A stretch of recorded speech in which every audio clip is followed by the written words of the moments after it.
I'm Arlo Finch, and for most of my life, I believed I knew who I was. The son who left home, the failure my family never wanted to acknowledge. But sometimes the biggest betrayals come from those closest to you, and the truth you think you understand hides darker secrets beneath the surface. What I'm about to share isn't just my story. It's a story of family, lies, and the unexpected strength that comes from facing the darkest moments head on. If you want to hear the full journey, the moments that broke me, and the ones that changed everything, make sure to like this video and subscribe for more. I want to hear your thoughts too, so leave a comment telling me what part you found the most shocking or where you're watching from. This isn't just my story anymore, it's ours. The familiar weight of rejection hit me like a wave, crashing through the surface of what was supposed to be a joyous occasion. This was my family, my blood, yet I felt like a ghost haunting a house that no longer belonged to me. The grandeur of the old estate was overshadowed by the coldness that permeated every glance, every whispered word. I adjusted my jacket and tried to steady my breathing, forcing myself to hold my head high despite the sting in my chest. Over the years, I had built a life independent from this family, a life I was proud of. But walking into this room reminded me that, to them, none of it mattered. Maris moved gracefully through the crowd, collecting compliments and smiles like trophies. She was the golden child, the daughter who had never faltered, never disappointed. I had been the opposite, the mistake, the son who'd chosen a different path and was punished for it. I caught my mother's eyes for a brief moment. Her smile was tight, a mask hiding disdain. She whispered something to my father, who barely glanced my way before returning to his drink. No one offered me a seat at the head table. Instead, I was directed to a small corner of the room, where only a handful of guests were seated. The murmurs followed me like shadows. "There's Arlo," someone said quietly. "Still trying to be part of this." My throat tightened. The memories of childhood flashed. Family dinners where my accomplishments were dismissed, my mistakes magnified, the unspoken rules that I would never measure up. Tonight was no different. I wasn't just ignored, I was actively excluded. The celebration continued around me, filled with laughter that never quite reached my ears.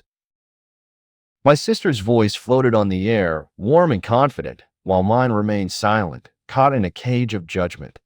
I saw old family friends smile politely but turn away quickly, uncomfortable in my presence.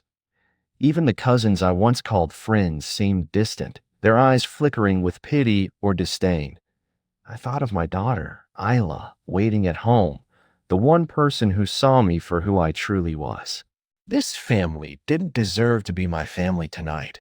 The program for the evening began, and my father took the microphone to address the crowd. He spoke eloquently about loyalty, heritage, and the strength of family bonds, but his eyes danced around the room, deliberately avoiding mine. When he mentioned family members who had chosen different paths, I knew that was a carefully veiled jab at me. His words were like a cold slap in the face, a public reminder that I was a disappointment, a black sheep. I clenched my fists beneath the table, suppressing the urge to stand and challenge him. Instead, I swallowed the lump in my throat and stayed seated. Later, my mother stood to propose a toast. Her glass raised high, she praised Maris for being the pride and joy of our family, a phrase that felt like a dagger twisted in my heart. When she turned to glance my way, the contempt in her eyes was unmistakable. She made sure the crowd heard her when she said, "Some children are born to carry the family name forward, others are born to remind us of what we hope to avoid." The room filled with forced laughter, but I saw the tension behind the smiles. I was the target, the family's secret shame made public. The evening dragged on, and I found myself retreating into silence. The conversations around me revolved around success stories, stories I was deliberately left out of. When I attempted to join in, my words were met with polite nods that quickly dissolved into changing topics. At one point, Maris passed by with a triumphant smile, holding the award she had just received for her community work. The applause she received echoed in the room, but it only highlighted the emptiness I felt. Yes, I'm here. Yes, I hear you. But inside, a storm brewed, a tempest of anger and hurt that I'd learned to keep locked away for too long. Then my father took the microphone, the symbol of authority in our family gatherings. He cleared his throat and spoke with a calmness that only made his words more brutal. We regret not stopping Arlo sooner from making decisions that hurt not only himself, but the entire family. His eyes swept the crowd, seeking validation as a few heads nodded, smiles tight and knowing. I sat frozen, the weight of his words pressing down on me like a heavy chain. This wasn't just disappointment, it was condemnation. The man who was supposed to be my protector had publicly declared me a failure, a burden, an embarrassment. The guests murmured among themselves, their eyes flickering between me and my sister Maris, who basked in the glow of their admiration. She smiled at me briefly, a flash of triumph in her eyes that was impossible to miss. It was as if she fed off my humiliation, using it to elevate herself even higher in the family hierarchy. I clenched my fists beneath the table, nails digging into my palms, the familiar ache of rage mingling with the sharp sting of rejection. But I had learned to mask my feelings in these moments, to play the part of the quiet son who took the abuse without protest. I looked around the room and saw some of the people I once called friends or family members who had been close. Their faces held a mixture of pity and discomfort, as if they wanted to offer support but were afraid to cross the invisible line that separated me from the acceptable family members. I caught the eye of an old uncle, his gaze briefly meeting mine before flickering away like he was ashamed to be associated with me tonight. Meanwhile, Maris moved effortlessly from group to group, her laughter light and infectious, her voice commanding attention. She was everything I was not: poised, confident, and universally loved by those here. The gap between us was more than sibling rivalry. It was a chasm carved by years of favoritism, manipulation, and betrayal. As the evening wore on, my mother continued to orchestrate the narrative that I was the black sheep of the family. She told a story about my supposed reckless youth, exaggerating mistakes and fabricating incidents that painted me as irresponsible and a drain on the family's reputation. Each word landed like a slap, stripping away any remnants of respect I once hoped to salvage. I felt myself shrinking beneath the weight of their collective judgment, a prisoner of their cruelty masked in polite smiles and rehearsed speeches. Yet, despite the humiliation, I refused to let tears fall or anger explode. I was here for a reason: to face them, to confront the past, and to prove that I was more than the mistakes they claimed to find me. I glanced at my father again, his face unreadable, a mask of cold authority that he wore like armor. I wondered if beneath that exterior he felt any remorse for how far he'd pushed me away, or if he truly believed the harsh words he so freely dispensed. The guests began to shift their attention to other matters, the conversation picking up as the evening progressed, but the damage had been done. I was no longer just a son returning home. I was the family's disgrace on full display. Maris caught my eye once more, a brief flash of something almost smug before she turned away. It was a silent challenge, a reminder that in this house, I was still the outsider. I swallowed hard and forced myself to breathe. The night was far from over, and I knew that the real test, the moment when I could finally stand up and demand the respect I deserved, was still ahead. But as I watched the scene unfold, it became painfully clear that the gifts were just another stage for favoritism, a public display of who mattered and who didn't. Maris was called forward first, her name announced with enthusiasm by the family lawyer who oversaw the proceedings. She stepped onto the small platform with all the confidence in the world, her eyes shining as she accepted a small velvet box from my mother. Inside was a delicate diamond necklace, shimmering under the soft lights of the room. The guests applauded, some with genuine warmth, others with an air of expectation that she would continue to live up to the family's ideal. Maris smiled broadly, savoring every moment of the attention. I forced myself to look away before the sting of envy could overwhelm me. Then came my turn. The family lawyer cleared his throat and pulled a sealed envelope from the table. "Arlo Finch," he said, his voice barely above a whisper. I stepped forward, heart pounding with a mix of hope and dread. Instead of a gift, I was handed the envelope with a cold nod from my father. Opening it discreetly later, I found a letter, sterile, impersonal, stating that I was not entitled to any inheritance or family assets. The words were carefully chosen, legalistic, and final. I folded the letter slowly, feeling the crushing weight of rejection sink deeper. It wasn't just about money. It was about being told that I had no place in this family's future. Across the room, I caught a glimpse of Sarah, my cousin, whispering to a guest, "I don't know why Arlo even bothers showing up anymore. Everyone knows he's not welcome." The words felt like an echo of a verdict that had been passed long ago, one I had refused to accept. My sister's success was celebrated not only with gifts, but with constant praise. Stories of her achievements were recounted enthusiastically by relatives, old family friends, and even strangers who had been invited to witness the occasion. Meanwhile, I was treated like a ghost, acknowledged only when it was necessary and always with a reminder of my supposed failures. It was as if the entire night was scripted to remind me of my place, the son who was discarded, the brother who had fallen short.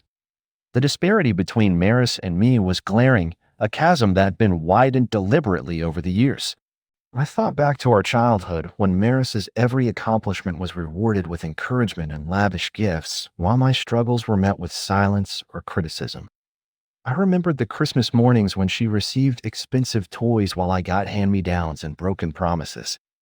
The birthday parties where she was the princess of the family, and I was the invisible shadow in the corner. Tonight was just another cruel reminder that nothing had changed.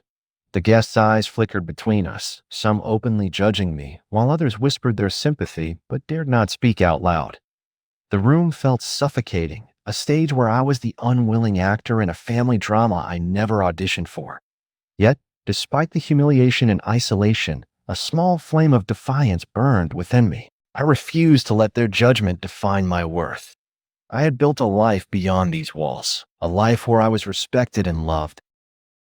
But tonight, standing in the place that should have been my home, I was reminded that my family still saw me as an outsider.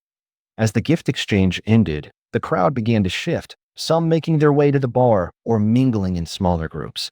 I lingered near the edge of the room, the cold letter folded tightly in my pocket, a symbol of everything I had been denied. My mother's voice floated from across the room as she praised Maris again, this time for her unwavering dedication to preserving the family legacy. "It's important to remember where we've come from," she said, her eyes locking onto mine with an icy intensity. "And sometimes that means acknowledging mistakes that could have been prevented." A hush fell over the crowd. I knew exactly what was coming.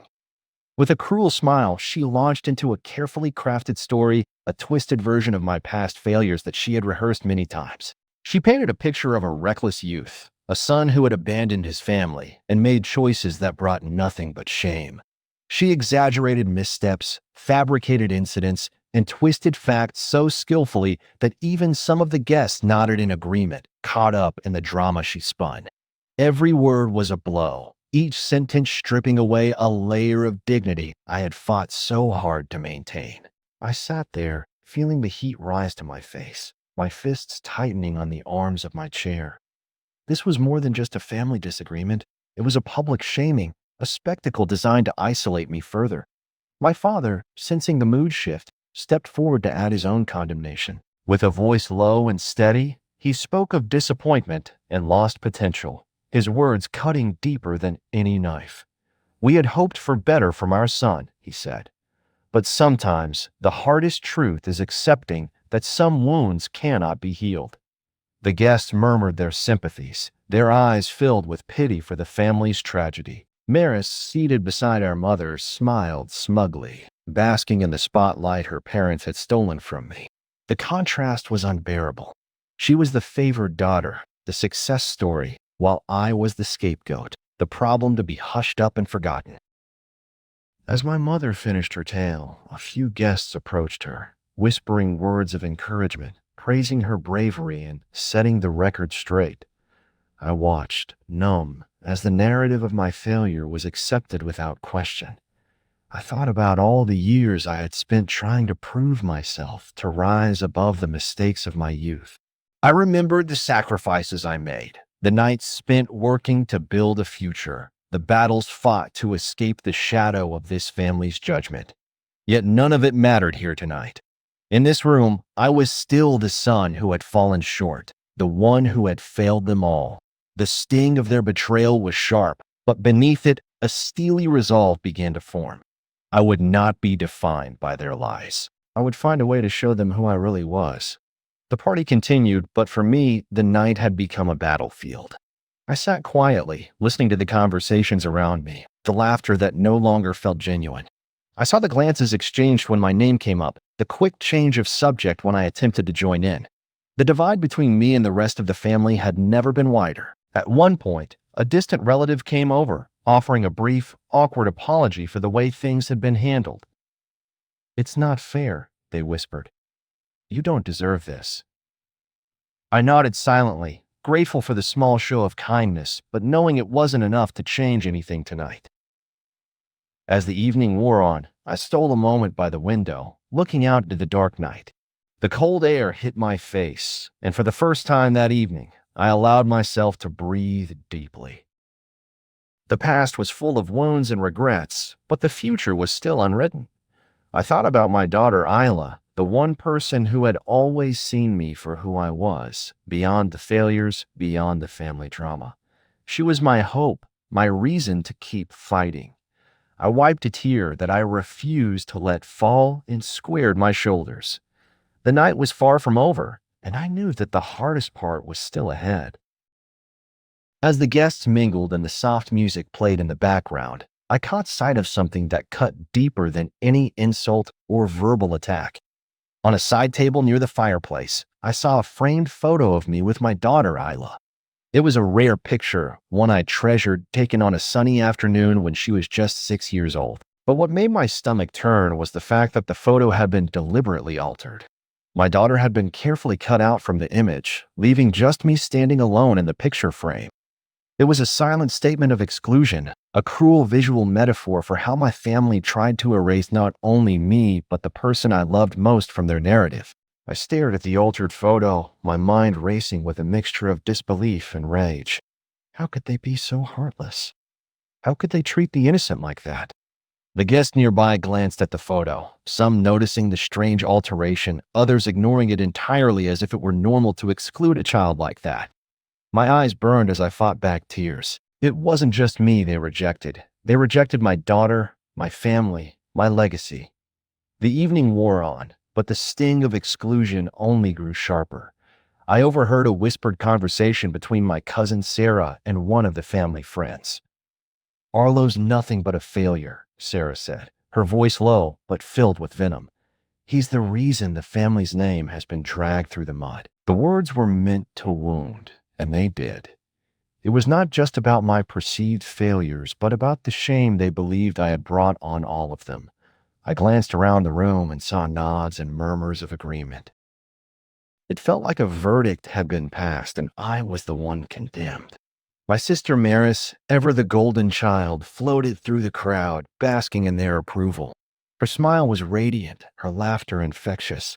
She was the perfect daughter, the success story, the embodiment of everything this family celebrated. In stark contrast, I was the family scapegoat, the reminder of what they wished to forget. I thought back to the countless moments growing up when Maris received lavish gifts and praise, while I was left with hand-me-downs and silence. The divide between us was a chasm, widened deliberately by those who should have loved us equally. As the night progressed, the atmosphere became increasingly suffocating. Conversations avoided me or turned sour at my presence. The laughter seemed hollow, the smiles forced. I was surrounded by people who judged me without truly knowing me, who chose to believe the worst because it suited their narrative. Yet, despite the overwhelming isolation and pain, a flicker of defiance burned inside me.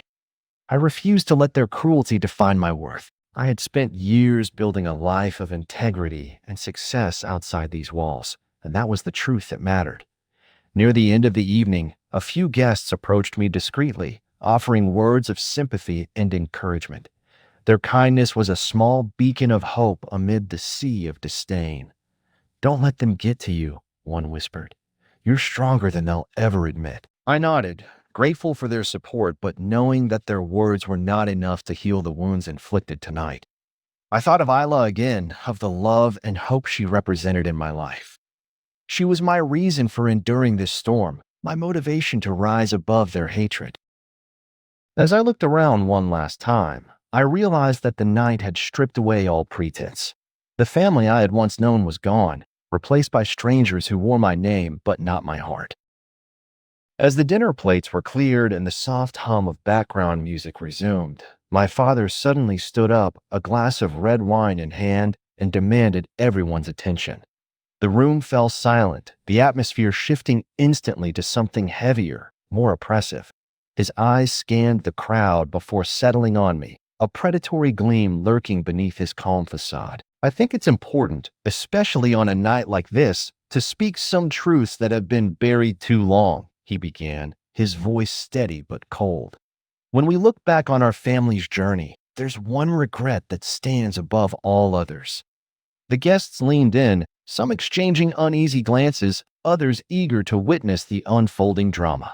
I sat frozen, dread curling in my stomach as I braced for what was coming. My father's next words hit me like a hammer. "We regret that Arlo was ever born." The sentence hung in the air, thick with venom and finality. Gasps rippled through the crowd, but no one challenged him. My mother, standing nearby, nodded solemnly as if this was a confession long overdue.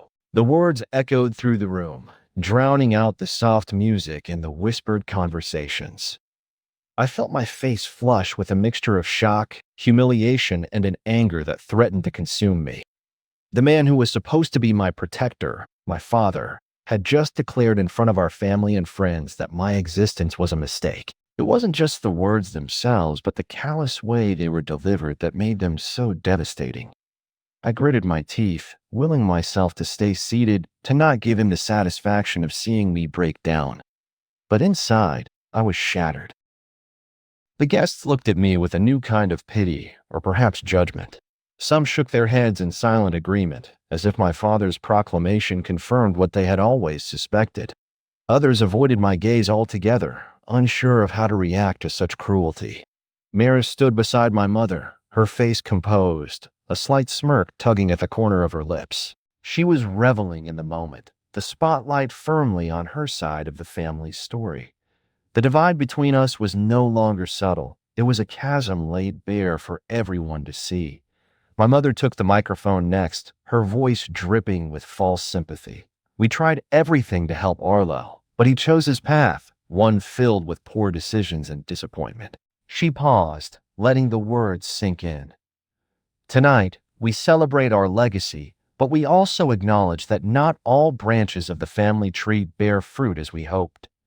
The guests applauded, some out of politeness, others genuinely convinced by the narrative spun so masterfully by my parents. The weight of their collective judgment pressed down on me, suffocating and relentless. I felt trapped in a nightmare where my own flesh and blood had become my worst enemies. Yet, amid the suffocating darkness, a spark of defiance ignited within me. This was not the end of my story. I had endured their coldness and rejection before, and I would endure it again. Slowly, I stood up, my movements deliberate and steady. The room fell silent once more, eyes turning to me, curious and perhaps a little uncertain about what I would say or do next. I looked directly at my father, his expression unreadable beneath the weight of his own words. "You say you regret I was born," I began, my voice calm but firm. "But I am here, alive and standing. You may try to erase me from your story, but you cannot erase me from my own." My gaze shifted to my mother and then to Maris. This family may choose who to celebrate and who to condemn, but the truth cannot be hidden forever. Some guests murmured in agreement, others exchanged uncomfortable glances. I could see the cracks forming in the facade my parents had built so carefully over the years. The night was far from over, and the battle lines had been drawn clearly. I knew that the coming moments would be pivotal, a test not just of my resilience, but of the family's ability to face the truth. Through the doorway walked Isla, my daughter, a determined and resolute 12-year-old who carried with her a quiet strength far beyond her years. She clutched a large, worn box tightly in her hands, her dark eyes scanning the crowd until they found mine.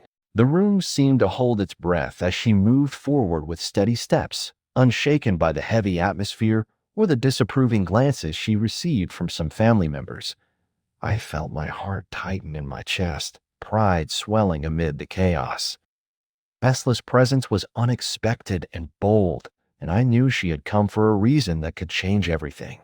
She stopped in front of me and, with a firm voice that carried across the room, said, "I'm sorry I'm late, but I brought something important, something you all need to see."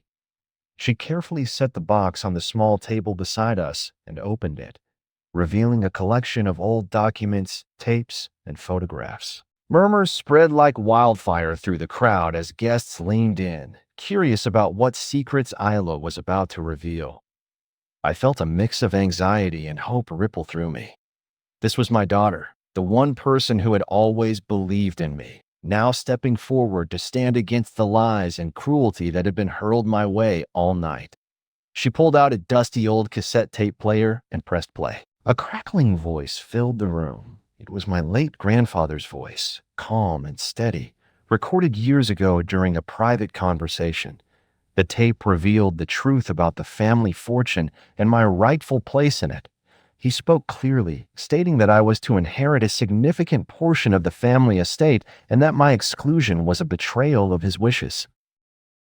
As the tape played on, Isla pulled out more evidence, emails, handwritten letters, even video footage that showed the lengths to which my parents and sister had gone to manipulate the inheritance, cover up their actions, and erase me from the family history. The crowd was stunned into silence.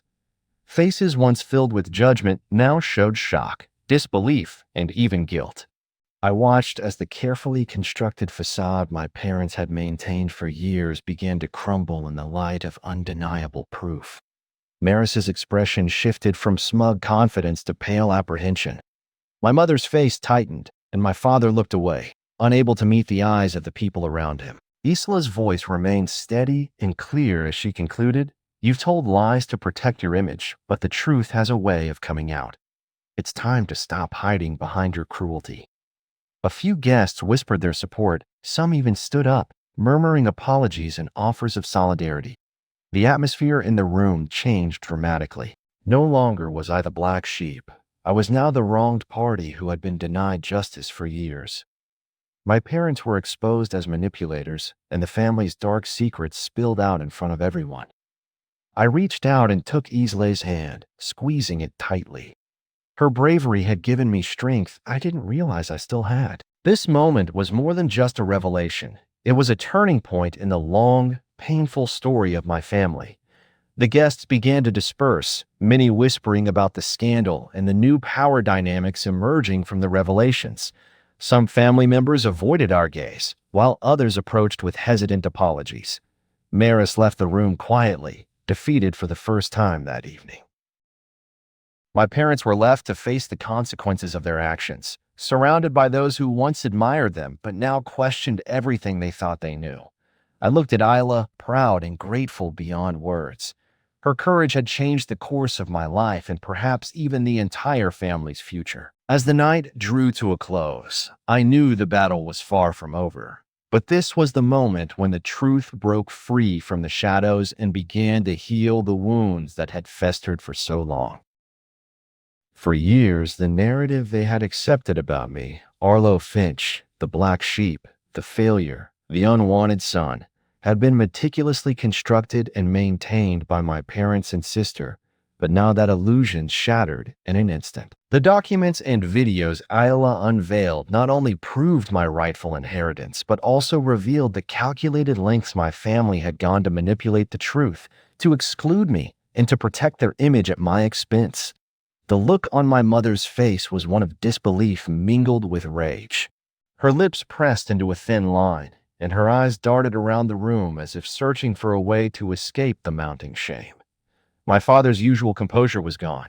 He avoided eye contact, his jaw clenched so tightly it looked like it might crack. Maris, who had spent the evening basking in her favorite status, suddenly looked small and vulnerable. The smug confidence that had been her armor was now stripped away, leaving her exposed and unsure. The guests, who had once whispered judgments against me, now whispered questions about the integrity of my family. Some looked at my parents with fresh skepticism, others with regret for having been deceived. A few brave souls approached me and Isla, offering quiet apologies and expressions of support. I could see the ripple effect of truth spreading through the crowd. It was no longer a private family dispute, it was a reckoning. I stepped forward, holding Isla's hand tightly, my voice steady but filled with emotion. For years, I've been painted as the villain in this family's story. Tonight, you've seen the truth. I was never the one who abandoned this family or betrayed its values. I fought to build a life based on integrity and love, and now the real story can finally be told. There was a collective intake of breath, and some guests nodded slowly, as if coming to terms with a long-hidden reality. The lawyer, who had been silent throughout the evening, finally spoke. Given this new evidence, we will be reviewing the family's will and assets. It's clear that the current arrangements were made under questionable circumstances. Justice will be pursued, and the rightful heir will be recognized.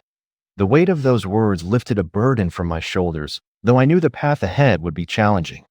My parents exchanged glances, their silence more damning than any defense they could offer. Maris slipped quietly out of the room, her shoulders hunched in defeat. The family I had once thought I knew was unraveling before my eyes, revealing cracks in their foundation built on favoritism, deceit, and betrayal. But amid the wreckage, I found hope. My daughter's courage had sparked a change that no amount of cruelty could stop. As the guests slowly began to leave, many approached me with words of encouragement and promises to stand by my side as this battle continued.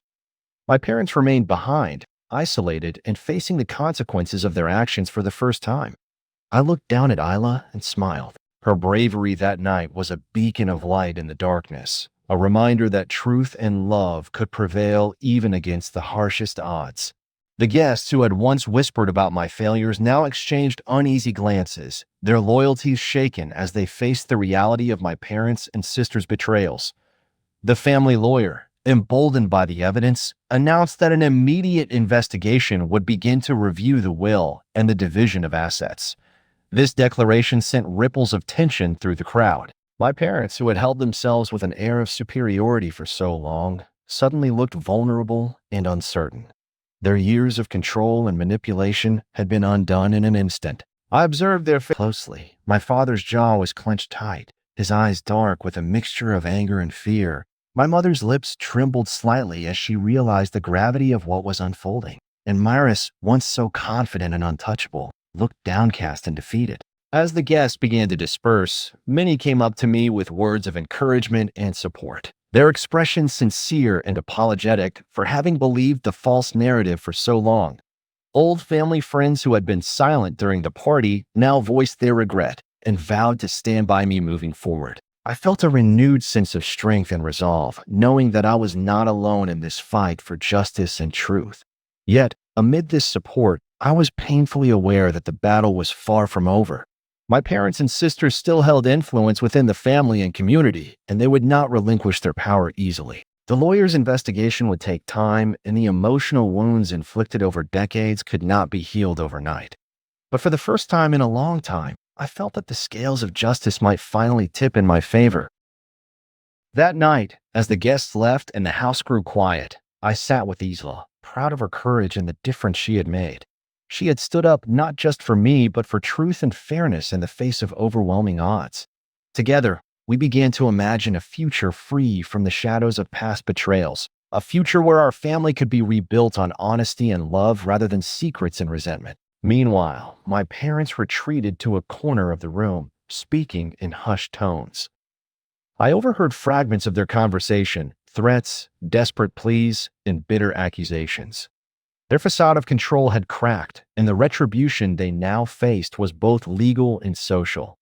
Their reputation, once untouchable, was now in jeopardy. The walls they had built around themselves to hide their misdeeds were crumbling, and the consequences of their actions were beginning to catch up. The next few weeks would bring legal battles, family confrontations, and painful reckonings. But I was ready. I had spent too long in the shadows, silenced and overlooked. Now, with the truth on my side and my daughter's unwavering support, I was prepared to claim what was rightfully mine and to hold those who had wronged me accountable. Their once untouchable status within the family and community crumbled as relatives and friends who had supported them began to question their loyalties. The public exposure forced them to confront not only the legal ramifications, but also the deep personal consequences of their actions. I found myself thrust into the center of a family torn apart by betrayal. Yet for the first time, I felt a sense of empowerment and peace. The truth was no longer a secret, and justice was on its way. My parents faced lawsuits that challenged their control over the family fortune and property, and the court's decisions began to restore my rightful inheritance. Their reputation, built over decades, was shattered, and they became isolated within the family circle. Maris, once the beloved golden child, struggled to maintain her place as the truth shifted the family's perception of her. She faced the harsh reality of her complicity in the deception and the loss of trust from those around her. Yet, amid the turmoil, my daughter Isla remained my unwavering pillar of strength. Her courage and integrity had not only changed the course of our family's history, but it also inspired me to rebuild my life with renewed purpose. Together, we began to heal from the wounds inflicted by years of rejection and cruelty. I chose to focus on what truly mattered, the love and bonds we could nurture moving forward, free from the shadows of past betrayals. The process was not easy. Old resentments and pain surfaced in difficult conversations with extended family members. Some relationships were irreparably damaged, while others showed signs of mending. Through it all, I learned that forgiveness was not about forgetting or excusing the wrongs, but about releasing the hold that bitterness had on my heart. I found a new sense of identity that was not defined by the cruelty of my parents, but by my resilience, my love for my daughter, and my commitment to honesty and justice. The anniversary party, which had once symbolized my exclusion and shame, became a distant memory replaced by a future shaped by truth and hope. Standing alongside Isla at the threshold of our new life, I understood that families are not just built on blood and inheritance, but on acceptance, respect, and compassion. The lessons from this painful journey taught me that even in the face of deep betrayal, it is possible to reclaim dignity and build a legacy that honors who we truly are. In the end, the story was not just about a family torn apart by greed and favoritism, but about the power of truth to heal, the courage to confront darkness, and the unbreakable bonds between a father and his daughter. The storm of revelations, betrayals, and confrontations had finally passed, but the echoes of what had unfolded continued to ripple through every corner of my life and my family's fractured world. The night of the anniversary party had changed everything. The carefully guarded family facade crumbled, long-buried secrets were dragged into the light, and what was once a place of pain now felt like the soil from which something new could grow. But healing was neither simple nor fast. It was a journey filled with jagged edges, tangled emotions, and countless moments of reflection. For years, I had carried the weight of rejection, shame, and false accusations like a shadow I couldn't outrun. I had spent countless nights questioning my worth, trying to prove myself to those who refused to see me for who I truly was. Yet now, with the truth laid bare and justice beginning to take hold, I stood at the precipice of a new chapter, one where I could finally reclaim my dignity, rebuild my family, and redefine what it meant to belong. The legal battles were grueling and relentless. Every hearing, every document scrutinized, every piece of testimony brought back memories I'd hoped to bury forever. But with every step forward, I felt the chains of the past loosen. The court recognized the manipulation and deceit my parents and sister had wielded to rob me of my rightful inheritance. Slowly but surely, the family fortune was reallocated and my place was restored. Watching my parents and sister confront the consequences of their actions was both surreal and painful. The power they had wielded so effortlessly began to slip through their fingers. Their influence diminished as relatives and family friends questioned their integrity. Their reputations, once pristine and admired, were stained by their betrayal. It was difficult not to feel a complex mixture of satisfaction and sorrow, satisfaction that truth and justice prevailed, and sorrow for the family fractured so deeply. Outside the courtroom, the emotional fallout was just as intense. Relationships with extended family members changed overnight. Some who had sided with my parents found themselves isolated as the truth emerged. Others approached me cautiously, offering apologies and hopes to rebuild bridges on honest foundations. Navigating this new family dynamic was both confusing and painful. I had to learn who truly cared and who was only a casualty of old loyalties. But in every interaction, I reminded myself that healing meant discerning truth and forgiveness, not just reconciling for the sake of peace. Through all of this, Isla, my daughter, was my unshakable rock. Her courage, wisdom, and unwavering belief in me were lights guiding me through the darkest nights. Together, we spent countless hours dreaming of a future untethered by past lies, a life built on love, honesty, and mutual respect. The process of healing was far from linear. Some days the wounds felt raw and fresh, as memories of betrayal and exclusion resurfaced with painful clarity. Other days, the bitterness gave way to hope and acceptance. Forgiveness became my shield and my liberation, not to absolve those who hurt me, but to free myself from the burden of resentment. I learned that family is not defined solely by blood or fortune, but by those who stand by you when the world turns its back. Isla and I began crafting a new life, surrounded by friends and allies who valued us unconditionally. The anniversary party, once a symbol of exclusion and humiliation, now felt like a closed chapter, marking the end of suffering and the start of healing. This journey taught me invaluable lessons about resilience, truth, and the power of love to transform even the deepest wounds. For anyone watching who feels trapped by their family's past or burdened by pain, know this: your story is not finished. Truth has a power all its own, and standing up for yourself can be the first step toward freedom and renewal. I'm grateful you've taken this journey with me. If my story has touched you, inspired you, or given you hope, please like this video and subscribe for more real stories of strength and transformation. I want to hear from you. Share your thoughts, your own struggles, or where you're watching from in the comments below. Together, our stories build a community of resilience and healing. Looking back now, I see that this story is far more than a family drama. It's a testament to the human spirit's capacity to survive, to fight for truth, and to rebuild stronger than before. Isla and I face the future with open hearts and unwavering courage, ready to create a legacy not bound by betrayal, but by honesty, love, and hope. The end. If you've stuck with me through this story, thank you for listening to what's been one of the hardest chapters of my life. If this story resonated with you, or if you've ever faced something similar in your own family, please consider liking and subscribing. It really helps me share more stories like this. I'd also love to hear your thoughts. What part of the story hit you the hardest? Did you expect the twist with my daughter, Isla? And where are you watching from? Drop a comment below and let's start a conversation. Your support means a lot, and I'm grateful to have you here with me.